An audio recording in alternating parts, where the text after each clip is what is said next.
particular a Claudia. Claudia Fanelli, que es oceanógrafo, tiene un doctorado en Matemáticas Aplicadas. Aquí, claro, aquí estoy viendo directamente la confesión de culpa. ¿eh?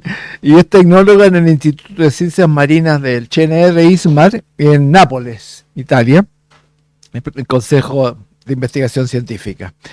Y bueno, muchas gracias Claudia por estar con nosotros hoy día y muchas gracias también porque sobre todo allá son las 6 de la tarde, en día viernes, somos criminales al respecto, digamos. ¿eh? Bueno, en poco tiempo más vamos a disminuir a 4 y va a estar mejor para que la próxima vez que nos acompañen no sea tan terrible el sacrificio. Bueno, el título de la charla es Improving Satellite Derived Sea Temperature Data Resolution with Deep Learning Methods within the Copernicus Marine Service. O sea, mejorando las estimaciones de temperatura del mar, resolución con métodos de aprendizaje profundo dentro del servicio marino de Copernicus. Muchas gracias Claudia, así que adelante por favor. La idea en general es que las preguntas se hagan más bien al final, esperamos parar los impulsos de la mayoría de la gente de mucha interrupción. Así que Claudia, tienes unos 40, 45 minutos, lo que te parezca pertinente. Muchas gracias. Vale, pues muchas gracias a vosotros por invitarme. Y daré la charla en inglés por tema de comodidad para mí, pero me podéis preguntar cosas en español o lo que queráis. Simplemente el tiempo de la charla, pues eso sí que será en inglés, que es más fácil para cosas técnicas. Voy a compartir pantalla. Si me podéis confirmar que veis el modo presentación. Perfecto. Perfecto, Claudia. ¿Sí? Vale. Pues, hi everyone, I'm Claudia Fanelli. As you were saying, I'm working at the Institute of Marine Sciences of the National Resource Council of Italy. And today I'm going to present you briefly my work on improving satellite-derived sea surface temperature data, applying deep learning methods in the framework of the Copernicus Marine Service. I also want to acknowledge my co-workers at CNR, which are Bruno Donzelli, Daniele Ciani, and Andrea Pisano, that they have collaborated with me for everything I'm going to show you today. Just to give you an idea on what I'm going to talk about, I'm going to do a brief introduction of the sea surface temperature and the Copernicus Marine Service that we have in Europe, the centers that they are providing SST data. Then I'm going to present a deep learning method to improve the resolution of SST data over the Mediterranean Sea, and finally show some application that we have worked on with this high resolution data. So I don't think I have to say too much about why sea surface temperature is so important. As you probably know, it's an essential ocean and climate variable, because it's very important to investigate climate variability, to monitor many biological processes, biogeochemical actually, and it's very connected with the ocean dynamics. So you can see here some examples of SST data from satellites, both in the global and on the right, you can see some SST images over the Mediterranean Sea that we produce at CNR, which are a 1 kilometer resolution, and you can see how from the sea surface temperature you can actually infer a lot more of information, especially about the surface dynamics. In fact, if Claudia, perdón, tenemos que interrumpir un segundo, perdimos tu audio. Vamos a hacer un intento, ¿sí? ¿Qué tenemos que hacer?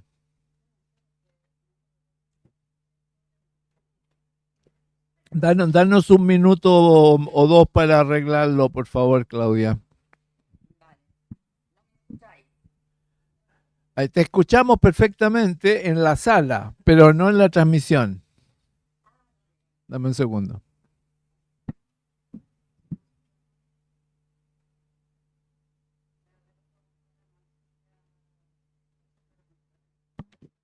Uy.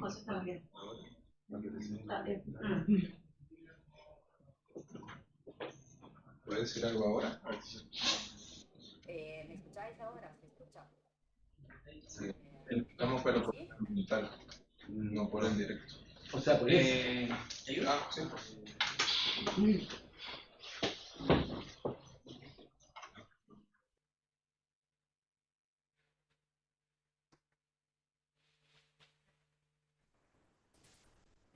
¿Puedes probar?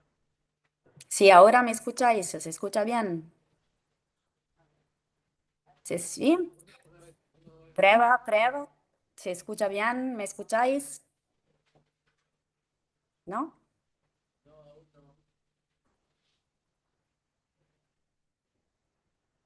¿Otra vez? Prueba, prueba. Se escucha, se escucha. ¿Me escucháis? ¿Me escucháis ahora? ¿Ahora mejor? ¿Ahora sí? ¿Ahora no?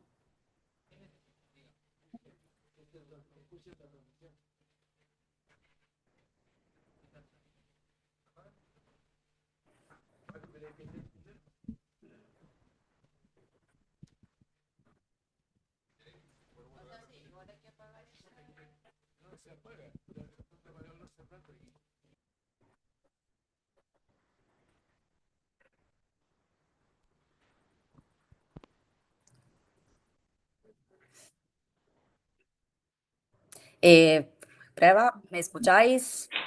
¿Ahora me escucháis? Ambiental para que hablen con ella mejor. Ya, ok, perfecto, listo. El ambiental también se lo mando al YouTube. Ya, mándalo, sí, sí, nos Ya, estamos cayendo. el micrófono de mano lo voy a bloquear. Ok, listo. ¿Con eso se resuelve?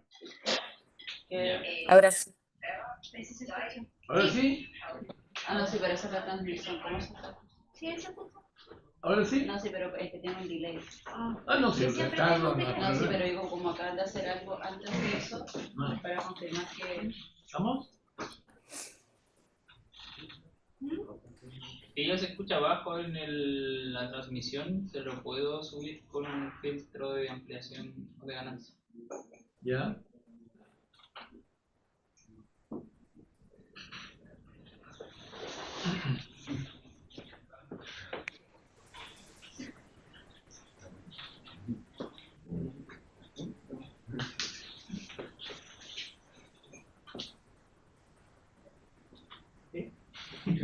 ¿Sí? Ya. Sí, ahora sí. Una vez más. Vale, ¿ahora se escucha? Sí. Ah, acá ya no. ¿Sí?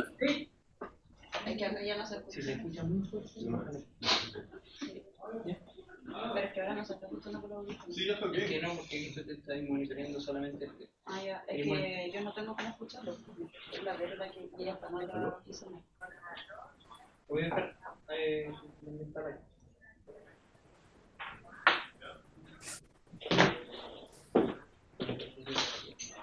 Pero este es solamente para lo que nosotros hablamos. ¿Quieres escuchar lo que dice ella también? Sí, porque está la oficina.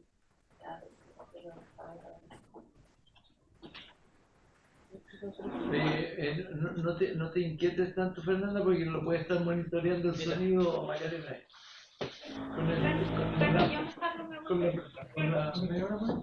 No, pero con el celular. Pero no te vayas, porque la idea es que es saber. sí. Sí, porque la verdad. Listo, ya. Partimos entonces. ¿Sí? Sí. Listo. Vamos, Claudia. Gracias. ¿Sí? Ya. ¿Ya bien? Muchas No voy a empezar otra vez, ¿no? Ok. ¿Me confirmáis que se ve el modo presentación? En este momento no está la presentación. Tienes que ponerla. Ay, pero tengo que compartir otra vez. Claro. Vale. Demasiado. Eso. Ahí vamos. ¿Sí? Sí. Ahora, si lo pones en modo presentación, estamos. Listo. Listo? Sì? Dale. Okay. As I was saying, I didn't say too much. So just saying that sea surface temperature is very important to investigate climate variability and monitoring biological processes and ocean dynamics. As you can see here from a SST image from Sentinel-3A, which is a mission from the ESA, which is the European Space Agency. You can see here how the SST is strictly connected to the ocean currents, surface currents, and has consequences on a lot of processes. So the thing that it's more interesting is that there are a lot of signatures of mesoscales, as you can see here, a lot of eddies, and it is a scale that is not always well captured from space. So we are very interesting to trying to recover those scales that the satellite struggle to measure. But just want to highlight how the accurate estimation of the SST and the regular monitoring is very, very important. So as you probably know, the Copernicus Marine Service in Europe is part of the European Union space program and is composed by 6 thematic streams, which are the atmosphere, the marine part, the land, the climate change, the security, and the emergencies. So we, as an institute, as a group, we participate to the marine part of this program. Well, we provide ocean products.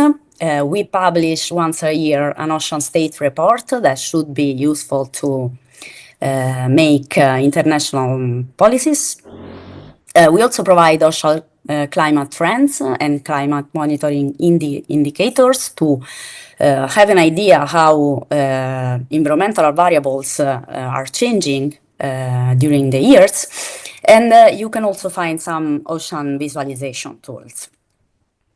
So the marine part of the Copernicus service is divided into 2 big groups, which are one providing basically model data, and it's divided in 7 production centers divided by region, while the second part is composed by 8 thematic assembly center, which are called TACs, which provide basically product derived from satellite and in situ observation and are divided by variable.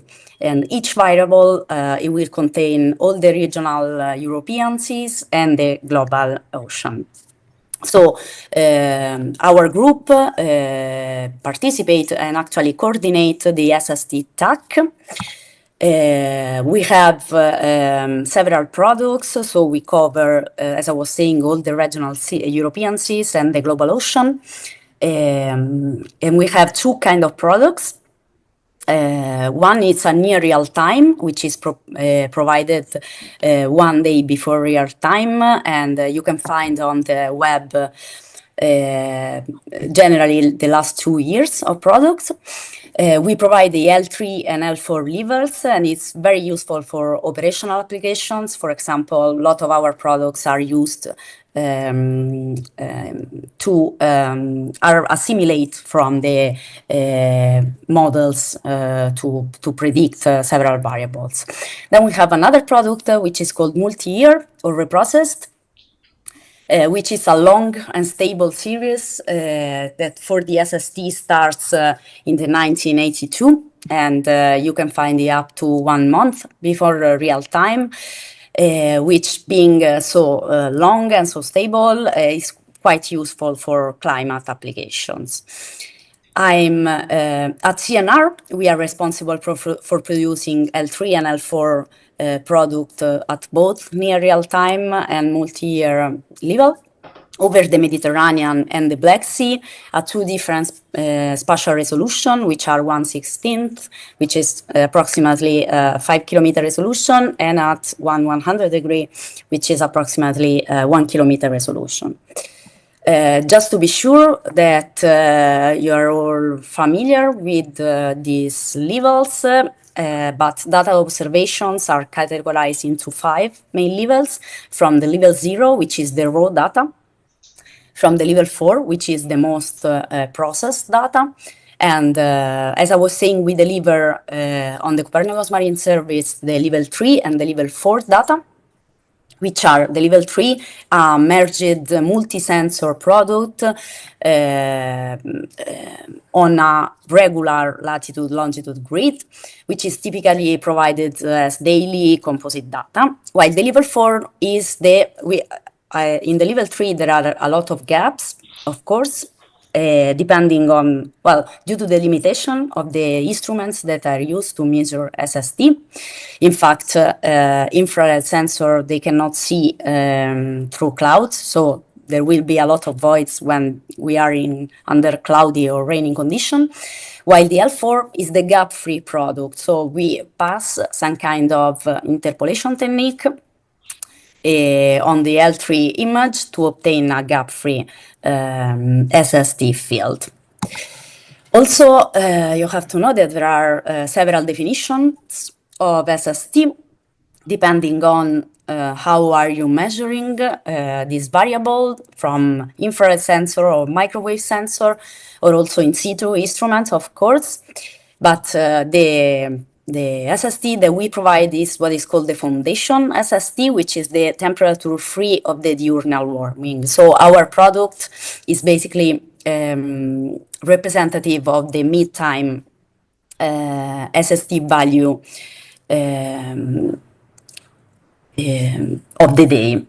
It's not like one type is better or the other, it's just they are different, and when you use it, you have to be careful to know what are you explaining, because as you can see from the image, you can have a very big difference, especially between nighttime and daytime values.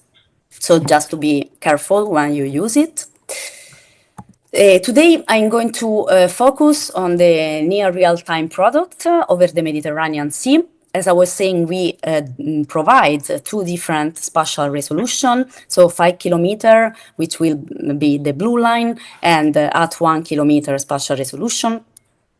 On the yellow line, the processing chains that we are using are a little bit complicated. They have a series of modules for each kind of operation. They share the first module, which is basically the collection of the L2P data from several sensors, starting from Sentinel-3A and 3B. We have MODIS Aqua, Terra, Severi, and so on. And then we have two different chains depending on the spatial resolution. The second module is actually similar. It's the geographical and temporal extraction of the L2P and the remapping over the two different grids, so at 1 kilometer and 5 kilometer.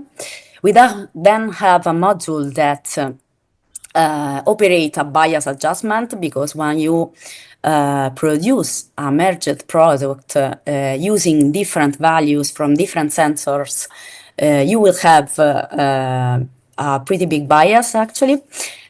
So you have to be very careful to adjust these values to some reference values that for us is the SST data provided from Sentinel-3A, which we consider the best.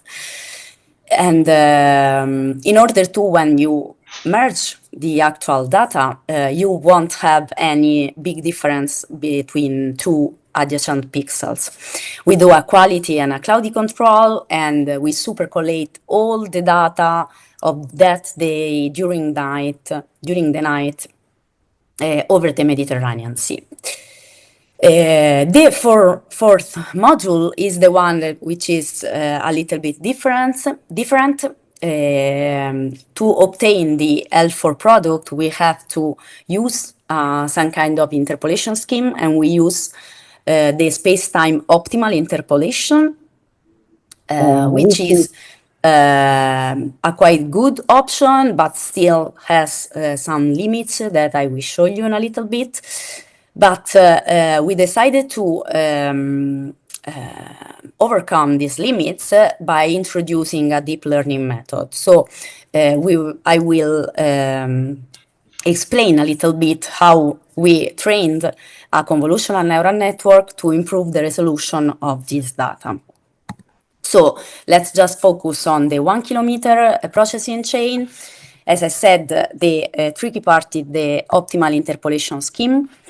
This scheme basically estimates the anomaly fields with respect to our first guess. So we have a background field, and we are assuming the statistical characteristic of the variability are actually known.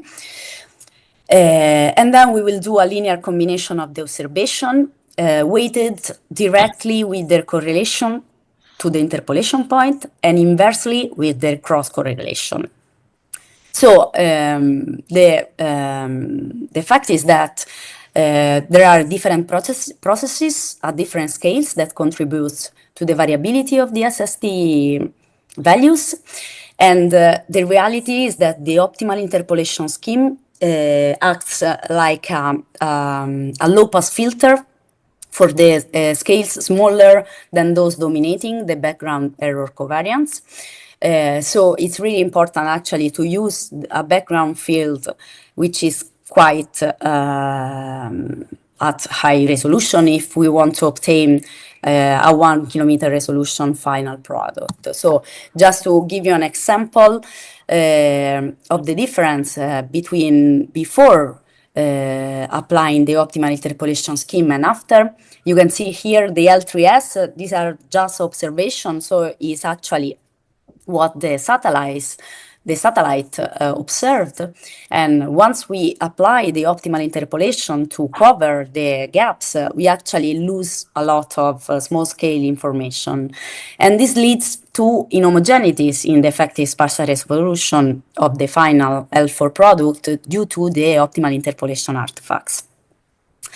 So the idea is to overcome the smoothness that came with the optimal interpolation scheme. Before, we used to use a background field, a first guess, just remapping the L4 product at 5 kilometer resolution onto a 1 kilometer grid. So the effective, even if the grid was a 1 kilometer, the effective resolution of the field was still 5 kilometers. And we decided to approach this problem with a solution that is usually used in the computer vision problems. So we decided to apply a convolutional neural network to recover high-resolution features from low-resolution images. This is a problem that is called super-resolution problem. So I don't know how much are you familiar with convolutional neural network, but are basically interconnected layers that use the convolution operator as their main transformation unit. And the idea, the core of the training is on the weights of the filters that are optimized based on minimizing the error between the output and the data from a ground truth validation set. So we have this network that is adjusting the weights of the filters to reproduce an output that it will be as similar as possible to the ground truth data. And when it will arrive to error which we say is small enough to be good, then we will have our network trained, and we can use it to obtain a high resolution SST field that we will feed to the optimal interpolation of the 1 kilometer processing chain again. Just to give you some details about how this training works, besides the network itself, in this kind of problems, it's very, very important how you build your training and test datasets. We said that our input, it will be the low resolution image that we want to improve. It will be the first guess maps that we used to use, which is basically the L4 product at 5 kilometers, just remapped onto a 1 kilometer grid. And the network is going to learn from a target dataset, which is built by merging the passages from Sentinel-3A and 3B, which are two of the best satellites that we have so far, and which are at 1 kilometer resolution. We are actually not feeding the network the entire image, but we extracted tiles of dimension 100 by 100 kilometers, which are overlapped. And we extracted these tiles after passing a high-pass filter to remove the large scale. So we want to concentrate on the small scale, what we call the mesoscale, the sub-mesoscale.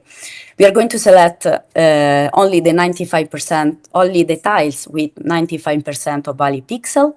And the SST value are transformed into anomalies to avoid seasonal variability, and then a standard min-max normalization between -1 and 1 is applied. So the training dataset will be composed by approximately 94,000 pairs of tiles. And we will set apart around 18,000 to the factor to capture different features at different scales. And then they're fed to 12 multi-scale adaptive residual blocks, each one composed by 2 layers of 3 parallel dilated convolutional layers, and a squeeze and excitation module, which is a kind of a channel attention module to better capture the interdependencies of channels before being summed up to obtain the final output. So you can see here some example of tiles at low resolution and the correspective high resolution tiles. We trained this model, and once the network was good to reproduce high resolution features, we use it in the processing chain to improve the first guess that we then feed to the optimal interpolation scheme. I wanted to show you some visual representation of how good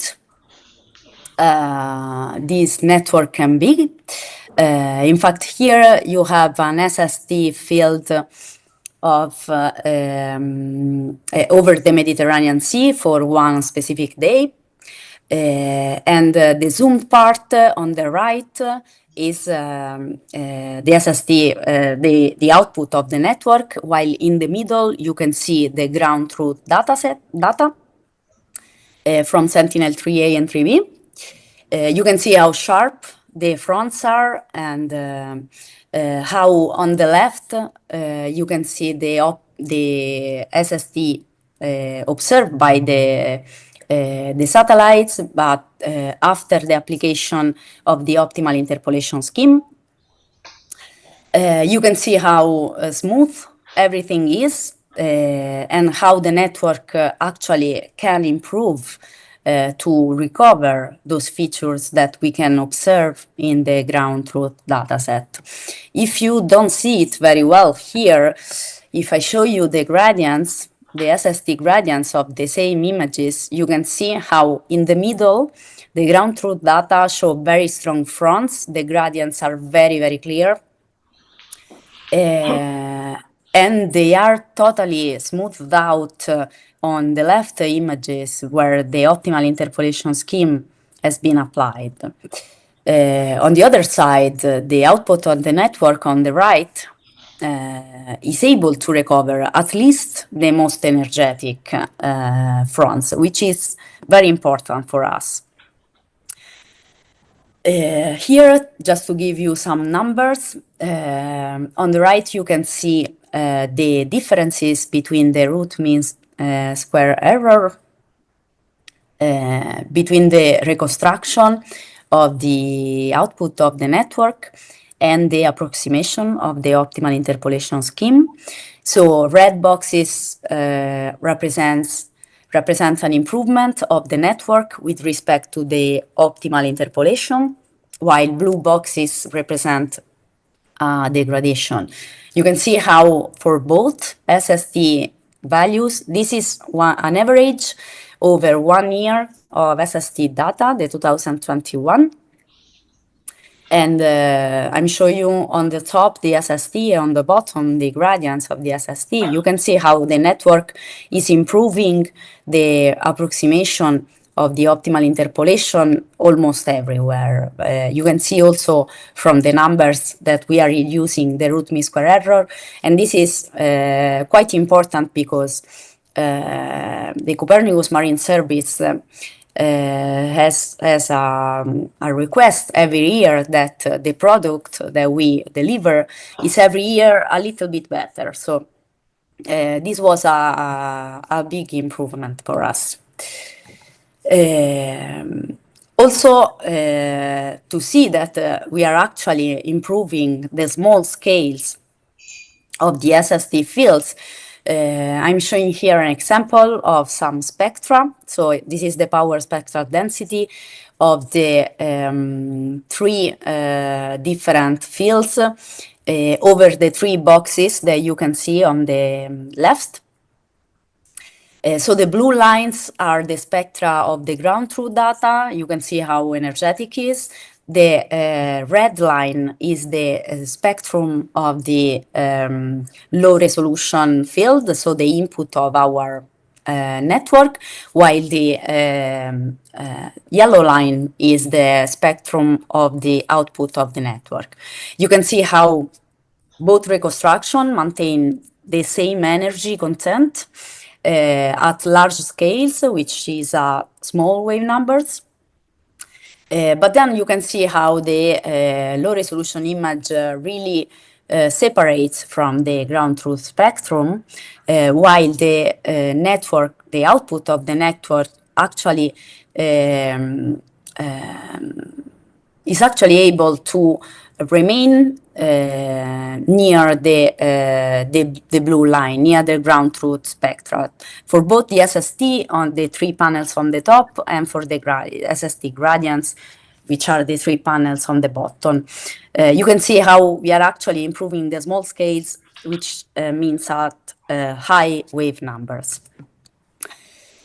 Okay, now that I've been talking so much of how important high resolution data and high quality data are, the question is what we can do with them and why it is so important. So there are several reasons. I could talk for one day about this, but I just wanted to highlight 3 applications that we actually use very much and we think that are quite important.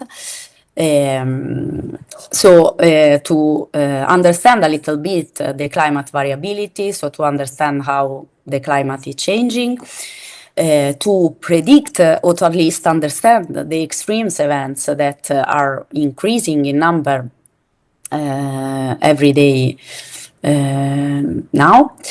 And the study of the thermal fronts and upwelling, which are very important to the health of the ecosystems. So the first example that I want to give you is the climate variability. As I was saying at the beginning, within the Copernicus Marine Service, we also provide ocean monitoring indicators on how things are changing over the regional and the global sea. I present here the trends of the Mediterranean Sea for the last 4 decades. You can see how the SST over the Mediterranean Sea is increasing very fast. Actually, the Mediterranean Sea is considered as a hotspot for climate change because it's the temperature is increasing way faster than the rest of with respect to the rest of the oceans. And you can see how over the last 4 decades, it almost increased 2 degrees on average, which is a lot. And this is it's really burning, and this is causing a lot of problems.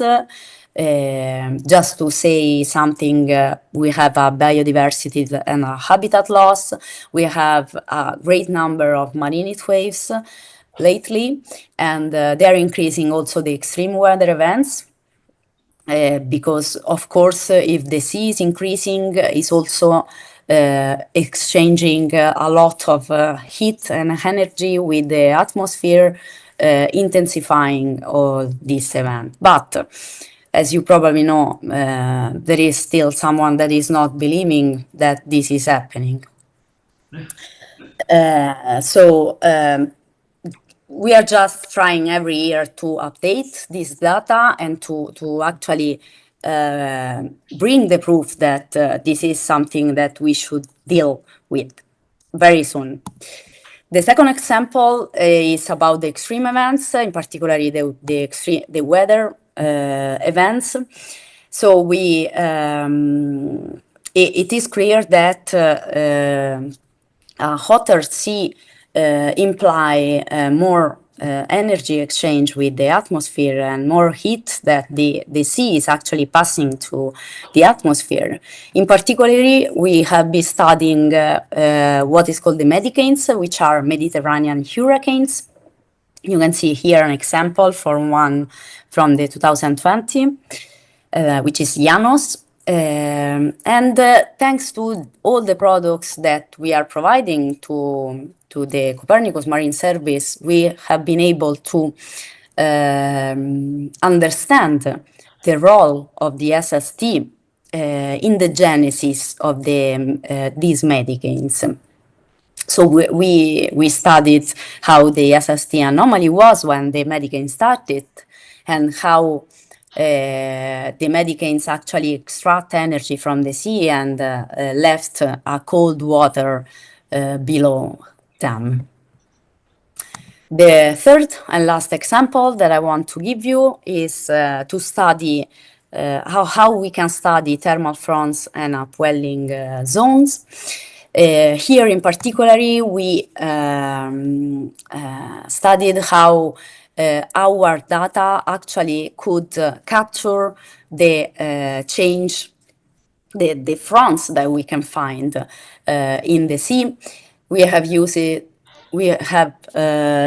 the sail drone data that I'm sure you know what there are. They are like autonomous vehicles that are able to measure temperature on the way. So here you can see like the pattern of one of the sail drones over the Mediterranean Sea, starting from the Atlantic and then over the Mediterranean Sea.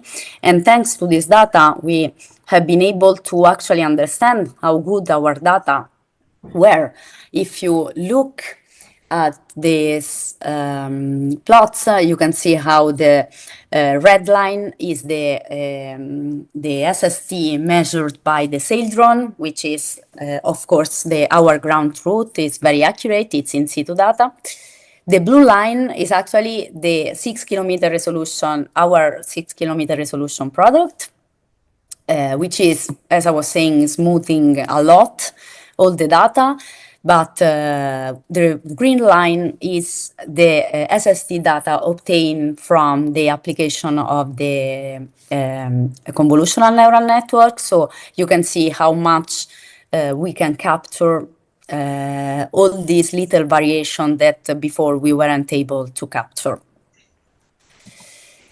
So now to conclude, I just want to highlight two things actually. we find out, well, it's very clear now in the community that the combination of the wide availability of large-scale gridded datasets and the need of the computational efficiency, it leads almost automatically to the application of deep learning methods, and in particular, convolutional neural networks have shown impressive results training with satellite-based observation, so they're very good with 2D gridded data. But also, they found application from every kind of satellite data. They are actually good for this purpose. And the second thing that I want to highlight is that the Copernicus Marine Service actually allows us to monitor the state of the ocean. As I was saying, SST is both an essential ocean variable and climate variable, providing free of charge data and information. And I think it's important to say that we should use it to do something good. And I hope we all will. Just some information on what we are doing now and what we are planning to do. We would like to implement different kinds of machine learning methods. Actually, we already worked on generative adversarial networks, which are also very good, but they have some issues while introducing small-scale features, which we found out are realistic but not real. So you really have to be careful how to use it. We have wrote a paper that is under review right now, and I hope it will be published soon.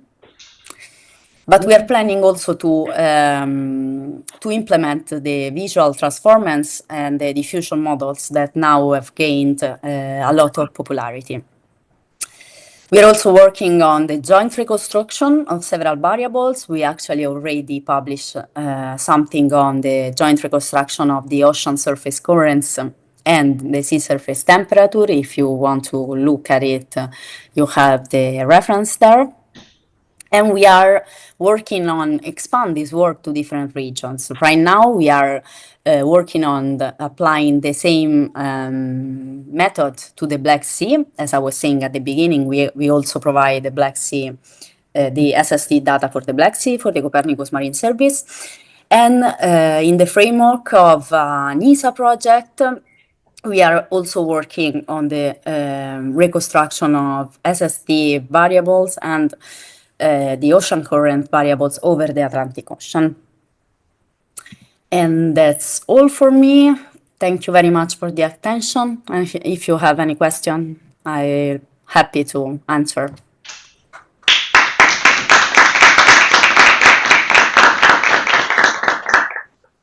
Muchas gracias, Claudia. Thank you very much. ¿Preguntas en la sala? Lucas. Hola, Claudia. Hola. ¿Voy a hacer en español? Sí. Está muy bien en español. Se lo sabe. Bueno, muchas gracias por la presentación, muy interesante y genial ver el método que pueda mejorar la calidad de la información que se está publicando, así que felicitaciones por eso. Nosotros acá en Copernicus estamos trabajando en temperatura superficial del mar para la región de Latinoamérica y el Caribe, la cual precisamente presenta desafíos en temas de cobertura y de resolución a mesoescala y submesoescala por diferentes condiciones, como la gran nubosidad que se está en el Ecuador y las altas temperaturas también en zonas más tropicales o el Caribe. Por lo que este tipo de metodología son cosas que estamos por implementar, de todas maneras. Y tengo un par de dudas técnicas al respecto. Vale. La corrección utilizada para obtener el bias, mencionaste el Sentinel A, el sesgo, sí, el Sentinel A más no el B.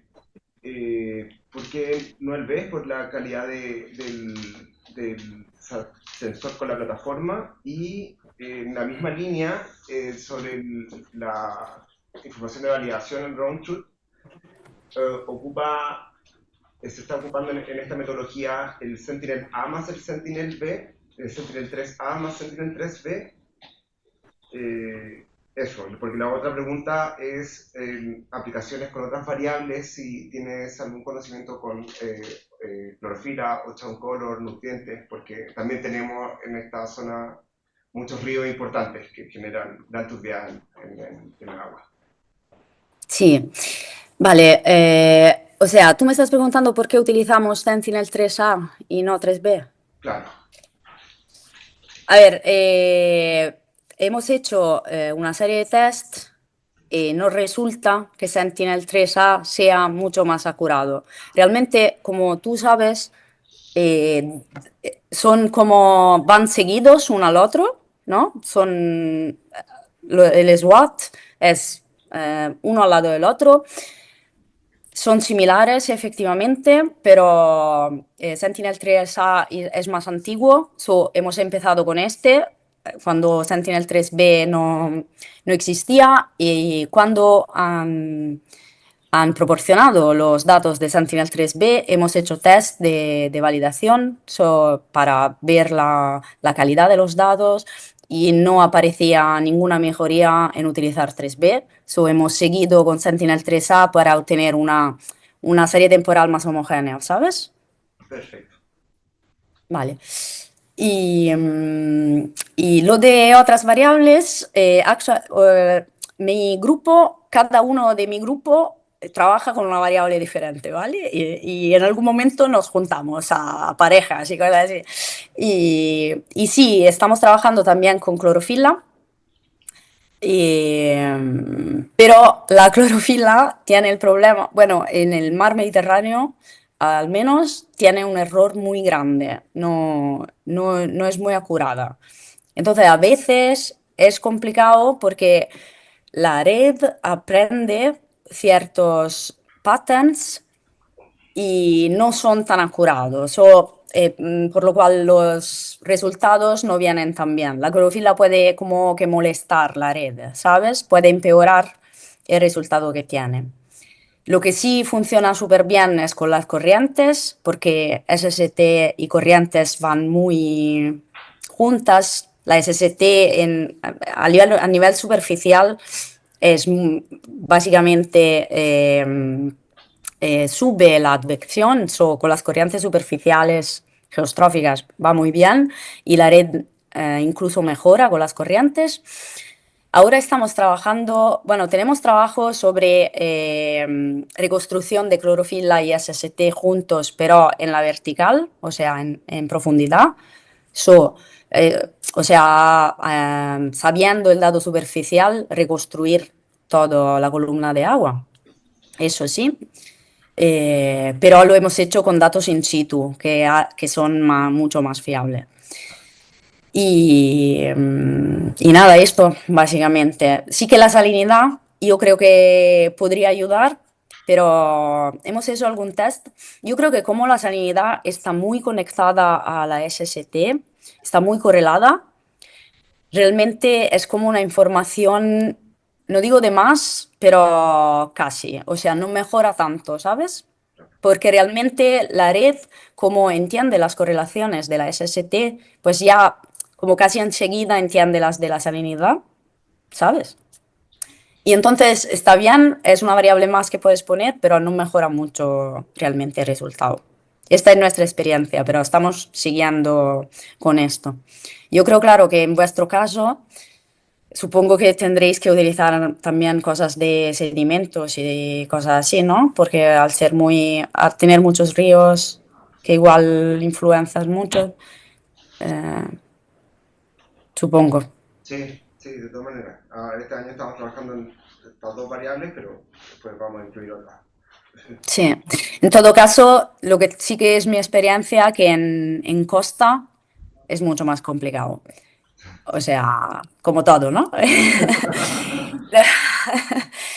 Pero, no sé, yo creo que igual, sabes que hay misiones ahora que están intentando mejorar la calidad de los datos en costas, Ecostress y cosas así. No son muy buenas todavía, creo que ya tienen que trabajar mucho, pero va a salir Trishna el año que viene, hay misiones de esta también, el STM, y no sé, hay CHIMR, que CIMR, que proporcionará datos de microondas, que también puede ayudar un poco. Son de baja resolución, pero al ver a través de las nubes, algo ayudarán, yo creo. Sí, sí, esperemos que lo sea. Pero sí, o sea que tienes mucho con qué trabajar. Gracias, Claudia. ¿Alguna A pregunta ti. más en la sala? Sí, por favor. Tengo una pregunta. Hola Claudia, muy interesante presentación. Mi nombre es Daniel. Gracias. Y bueno, más o menos lo mencionaste, pero te quería preguntar qué tan realista es aplicar esto en una zona de costa muy compleja, como por ejemplo los fiordos. Ya, bueno, en el Mediterráneo, los fiordos, ¿me preguntaste? Sí, como los sistemas fiordos que está en Suecia, Finlandia o el propio de Chile.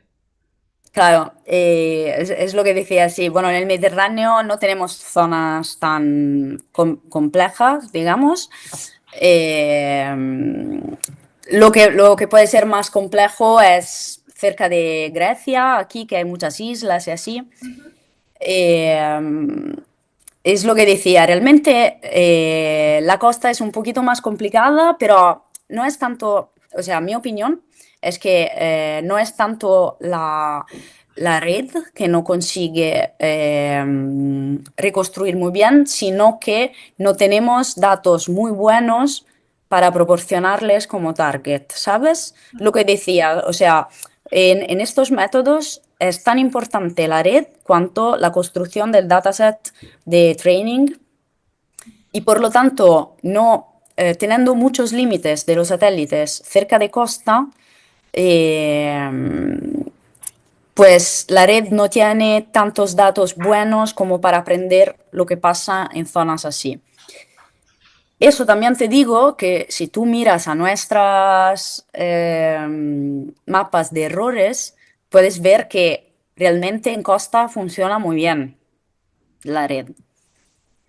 Pero claro, fiordos, yo creo que lo mejor sería proporcionarle datos a la red muy, muy acurados. Si tienes in situ o si tienes datos de otro tipo, yo no sé, con drones o cosas así, pues más acurado es el dataset de training y mejor la red podrá hacerlo. Perfecto, muchas gracias. A ti. ¿Sí? ¿Alguien más? Yo tengo un par de preguntas matemáticas. Ah, Lo terminé, vale. me imagino. No, es sobre el método de interpolación en primer lugar. El método de interpolación que elegiste, el método óptimo. El método óptimo, claro, tiene cierto sobreajuste. Hay otros métodos alternativos. ¿Por qué eligieron en primer lugar el método de interpolación óptima? Esa es la primera pregunta. La segunda es sobre el tema de la reconstrucción de detalles. Hay algoritmos, me parece muy interesante la aplicación. Ciertamente hay alternativas como análisis multiresolución u otras cosas, digamos. Si han hecho algún tipo de comparación en esa dirección. Bueno, no, eso ya te digo que no realmente, porque, bueno, digamos que otros tipos de análisis son también, digamos, a nivel computacional un poco pesadas. Y entonces esto de la red, es verdad que el training es muy pesado, pero una vez que haces el training, luego la red, una vez que ya está entrenada, es un segundo. Y entonces, como lo tenemos que utilizar a nivel operativo, o sea que cada día tiene que proporcionarnos una red, nos hace falta algún método que sea muy, muy rápido, porque no podemos, tenemos que entregar el producto a las 12 de la mañana y eso es, y entonces todo tiene que ser listo en muy poco tiempo. ¿Por qué la interpolación optimal? Es una buena pregunta que deberías hacer a mi jefe, porque lo hizo hace muchísimo tiempo y está arrepentido realmente, yo creo. Lo decidió hace muchos años, llevamos muchos años haciendo esto y en ese momento quizá le pareció bastante buena porque, bueno, se puede un poco jugar con considerar tanto el espacio como el tiempo. Y esto es bastante útil, es bastante fácil modificar cómo de grande quieres que sean correlados, digamos, todos los puntos con el punto de interpolación. Y entonces yo creo que era una buena opción.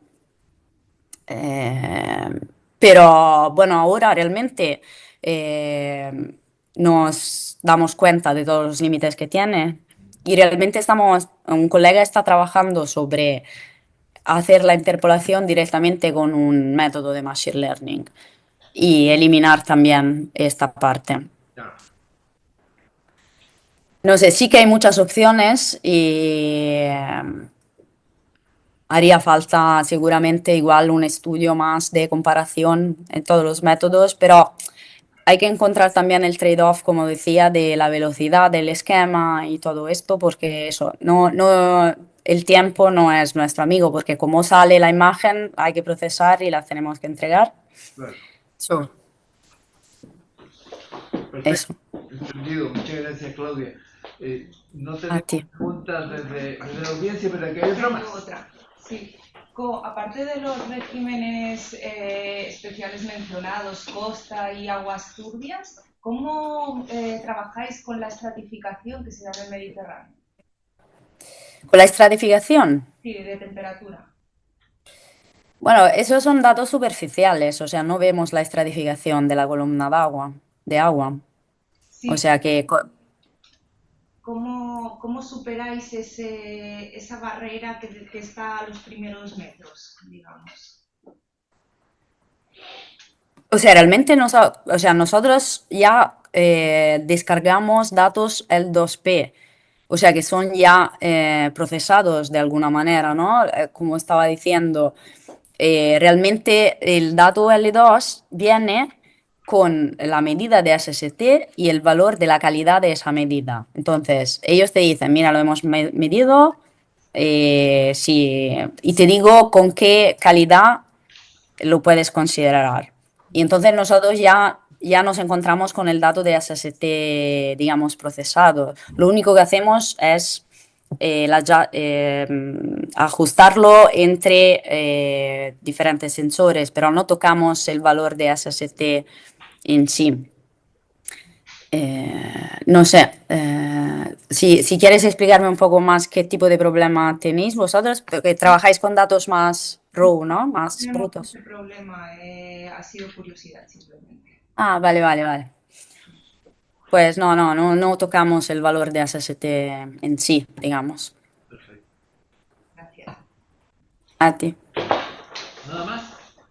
Bueno, muchísimas gracias, Claudia. Extremadamente A vosotros. interesante, digamos, referencias. ¿Tú pones alguna referencia al final? ¿Me hiciste una referencia entre medio al artículo en particular de aprendizaje de máquina para la red neuronal que captura los detalles? Bueno, te voy a pedir que estudies, Sí, que está en la lista ahí de referencias. Ahí está.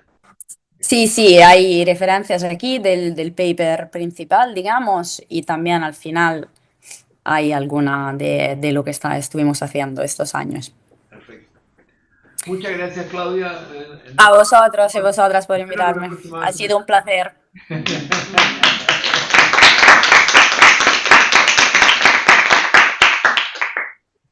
Muy bien. Gracias, hasta luego. Adiós.